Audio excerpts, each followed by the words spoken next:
Hey guys, Darcy here again. Ooh, let me get that mic in front of me. Darcy here again, and I want to go over something really important today. That is getting your recording level right and how to position yourself in front of your microphone. You're at home, you're recording now, you're used to other people doing that for you, maybe, or maybe you've been doing it at home for a while and you're not getting all of these steps quite correct, and it's affecting the quality that you can get with the microphone that you currently have. So I want to make sure you're getting the most out of what you got. So there are really two things, I'm going to keep it simple up front, that you need to do.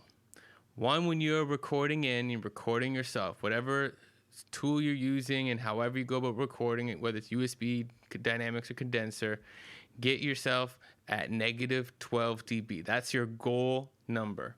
And there's a couple of reasons for this that I'm going to get into in a second. And the second thing is your position from the microphone should be about 6 to what is it, like 4 to 6 inches away. So let me give you a visual example to that, okay? And I'm going to circle back on this later. This distance right here, if you take your hand and you just put your finger, like do one of these things and do that distance, it's a pretty good distance. Now, when I'm talking on the mic, like in a radio type format like this, I might be a little bit closer because I want that warmth, I want that depth in my voice, welcome to, like whatever kind of thing. But when you're recording for a song, you want a little bit more distance. Now, I'll circle back to all that. First, let's go over the -12. What is the number one reason? You're trying to avoid distortion.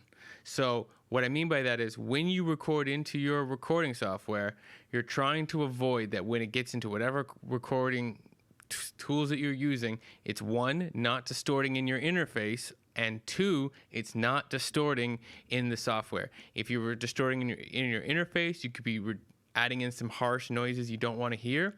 And if you are recording, and then when it hits to the software, it could also add another level of harshness that happens in there. The harshness that'll happen in the software is literally the software failing to understand anymore what the signal is and deciding on how to fail, and it'll add a bunch of just harshness is the best word, but it's like just little digital noise that you don't really want, and it will just sound like, when you have a cheap microphone and you're talking on a phone with somebody and it doesn't sound pleasurable. So let's jump into the computer and let's look at a visual example of what this is like. So if I'm looking here, right, well, this is my Apollo console. It has its own little interface that is like a DAW between the DAWs. Now you'll notice that right here, this is the microphone I'm currently using, my desk mic, and you can see where I'm spiking. Now, since I'm talking and since I'm not recording to music, I'm a little bit warmer, like a little bit higher in my volume than you will need to be in your recording. So what you want to aim for, and it's a little hard visually to see here, but the number is -12, which is right here, okay? I'm going much higher than that, and I'm actually going to bring this down just a touch because I see it hit -3. So ignore that this is a compressor plugin, okay? Ignore that fact. Imagine that this dial here, this gain one that I'm going to be messing with, is the one that you are using in your in the front of whatever physical audio interface you have. You have a Focusrite, you got like the little like black knob on the left, whatever it is, you got some kind of dial that you are turning to turn up how much gain it is. So what you want is to aim for -12 so that you have lots of what they call headroom, room above the sound before it hits zero, and it won't distort. If you put it this way, every time you go to record yourself, you turn it up one thing, you're like, oh, -6, it looks good, I got lots of headroom. You get on the microphone, you record, and then it clips. Give yourself a lot of room. You're probably going to end up going a little higher than 6 when you try to set yourself, so when you set yourself at 12, you're probably going to hit upwards of 6. At some point, you're just going to have like a plosive, like, P or B or something that's just going to like pop up high, and you want that extra room so it doesn't distort. So now when you're dialing this in, imagine this gain knob here as being the thing. You don't want to go too quiet and you don't want to go too loud. when you go too quiet, you can end up having a bunch of extra noise. And when you go too loud, you again, I'm getting the distortion I've been just rambling on about. So essentially, you're going to want to keep dialing this up and back. I'm going to get quieter and louder here until you're sitting around -12. So right now, the volume I'm kind of hitting, actually bring it back just a little bit. Right now, but the volume I'm hitting is about ideal. Now I'm a little quieter now in this recording for you, but you're getting the general idea. So I'm gonna bring this back to about this point for just from me talking.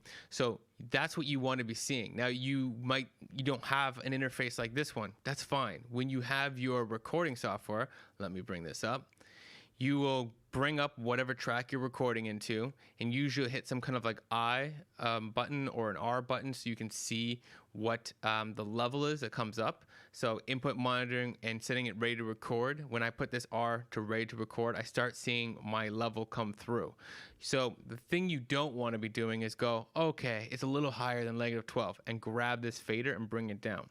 This fader in the interface has nothing to do with what's happening in that physical box that is converting the sound out of your microphone into a digital signal.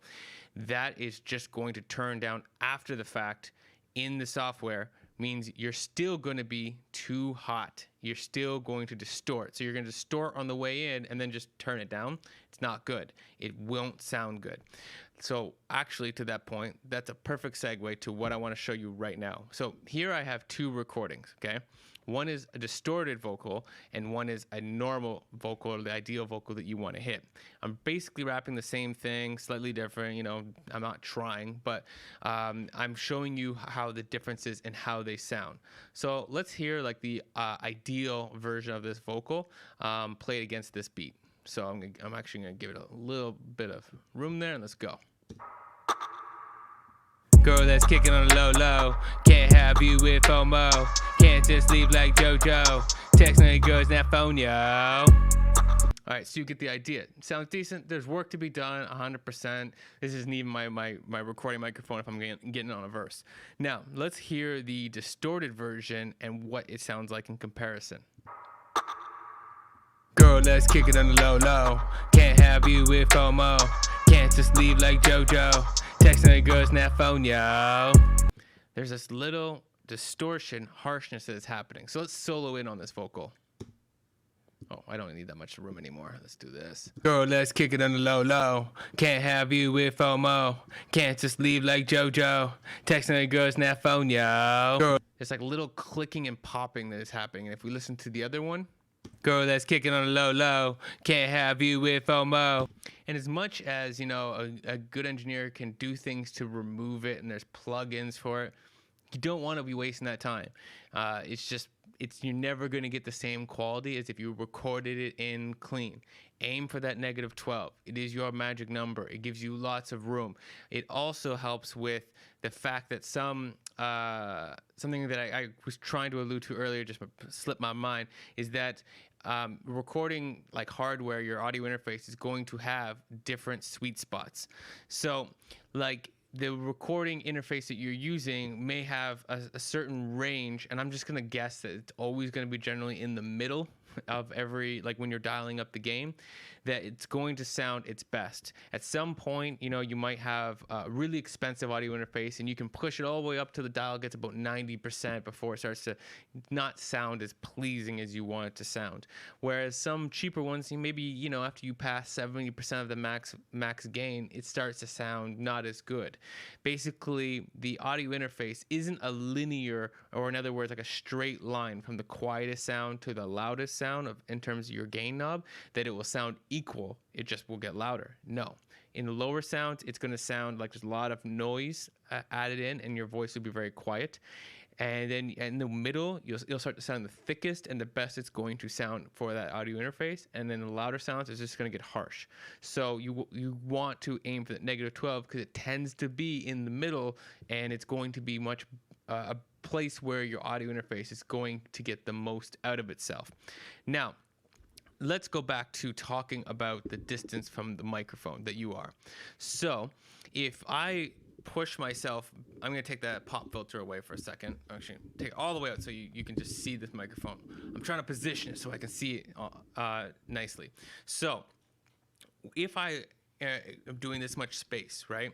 What tends to happen is that you're going to get a much clearer sounding version of your voice. Some of the higher tone frequencies are going to be not much clearer. The mid-range is going to have more clarity, and it's not going to be very bass heavy. Now, sometimes people feel like, oh, but I want that thickness in my voice. I don't want my voice to sound thin.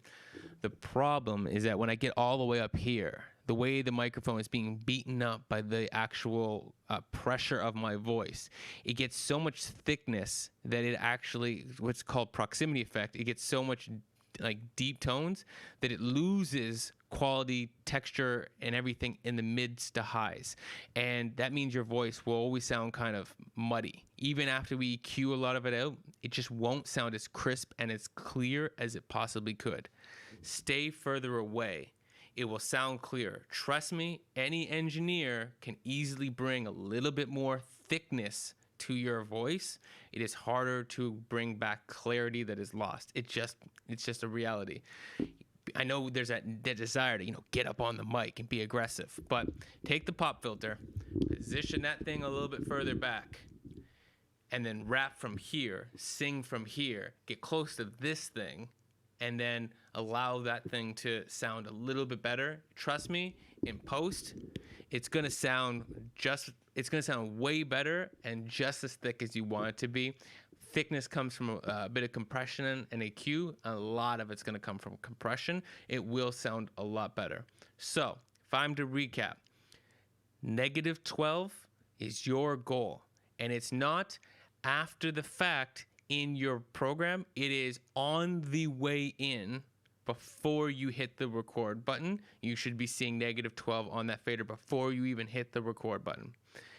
And the second thing, get a little bit further back from your microphone. Do one of these. It's a good start to a distance. 6 inches out is what you're kind of aiming for, maybe even a little bit further, depending on the treatment of your space. Don't get too far away. It'll start to sound like you're literally in the back of the room. But get this far away, -12, and you're going to be pretty good. Anyways, hopefully you find this helpful. Like, comment, subscribe, all that good stuff. Peace, y'all. I'm out.